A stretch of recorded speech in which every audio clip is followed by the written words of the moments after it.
তো ধর্ম রক্ষা করতে গেলে গো সম্পত্তিকে রক্ষা করতে হবে, দেশকে রক্ষা করতে হলে গো মাতাকে রক্ষা করতে হবে। বলো না গো মাতা কি? কারণ এ দেশ সনাতনীর দেশ, এ দেশ ভারতবর্ষ। ভারত মানে রাজা ভরতের নাম অনুযায়ী, সাধুর নাম অনুযায়ী আমাদের এই দেশ ভারতবর্ষ। এই দেশ সাধুর দেশ, এই দেশ সনাতনীদের দেশ। কিন্তু আমাদের বড় দুর্ভাগ্য ছিল সেই দিন। আজকে আমি যখন ওই প্রেস কনফারেন্সে গিয়েছিলাম, হঠাৎ করে এই দিয়ে শুরু হলো আমার, ভারতবর্ষ স্বাধীন হয়েছে 1947 15 অগস্ট। ভারতবর্ষ অখণ্ড ছিল, খণ্ড খণ্ড করা হয়েছিল শুধু সম্প্রদায়ের জন্য। বলো না গো ভারত মাতা কি? সম্প্রদায়ের জন্য খণ্ড হয়েছিল। হ্যাঁ, ঠিক আছে, সেই দিন ইংরেজদের সঙ্গে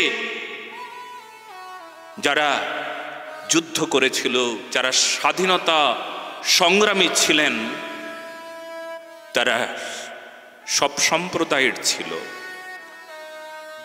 মুসলমান ছিলেন, হিন্দু ছিলেন, ঠিক আছে।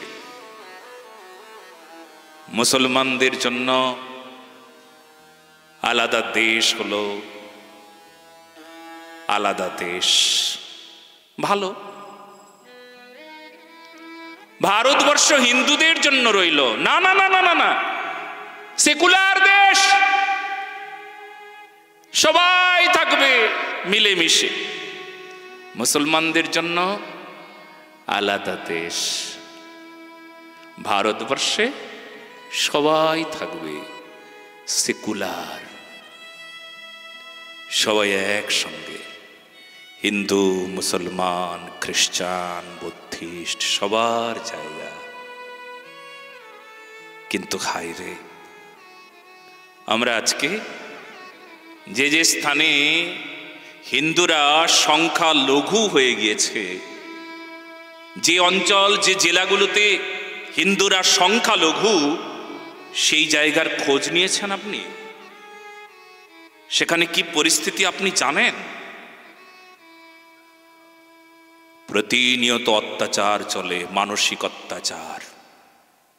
তাদের বড় দুর্দশা। তারা ধর্ম করতে পারে না, কর্ম করতে পারে না। তারা মন্দিরের পূজা করবার স্বাধীনতাও তাদের নাই।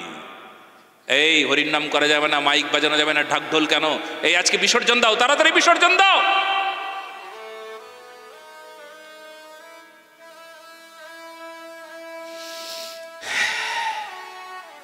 সেকুলার দেশ। আমরা ভারতবাসী, আমরা সনাতনী। আমাদের পরিস্থিতি কেমন জানেন? আমাদের পরিস্থিতি এইরকম হয়েছে,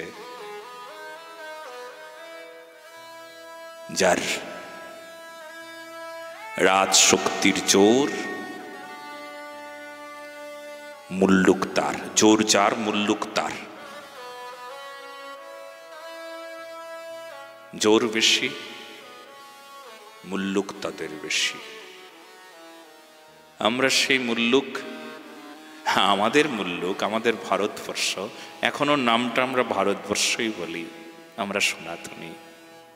কিন্তু কত যন্ত্রণা জানেন? আমি বারবার বলি না হিন্দু আমার শত্রু, না মুসলমান আমার শত্রু, না খ্রিস্টান আমার শত্রু। আমার শত্রু সে যে আমার সত্য সনাতন ধর্মকে অবজ্ঞা করে, যে আমার সত্য সনাতন ধর্মকে অনাদর করে, যে মন্দির ভেঙে দিতে আসে, যে মূর্তিগুলো ভেঙে দিতে আসে। হ্যাঁ, এই কোচবিহার জেলায় দুর্গাপূজায় সব আয়োজন হয়েছে, সবেমাত্র প্যান্ডেল শুরু হয়েছে, একটা গো হত্যা করে তার মাথাটা কেটে ওখানে বসিয়ে দিয়ে চলে গিয়েছে। আমরা সেকুলার দেশে বাস করি, বরঞ্চ আমরা জানতেই চেষ্টা করি না আমাদের এখন কি করণীয়, এখন আমরা কি করব,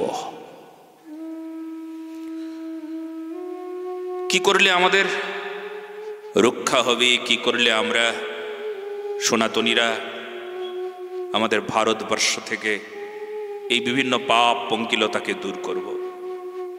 তো গৌরক্ষার সঙ্গে আমাদের সনাতনীদের মিল আছে জানো। হ্যাঁ, যদি দেশ রক্ষা করতে চাও, সনাতনীদের রক্ষা করতে চাও, তাহলে গৌরক্ষার দিকে ধ্যান দাও।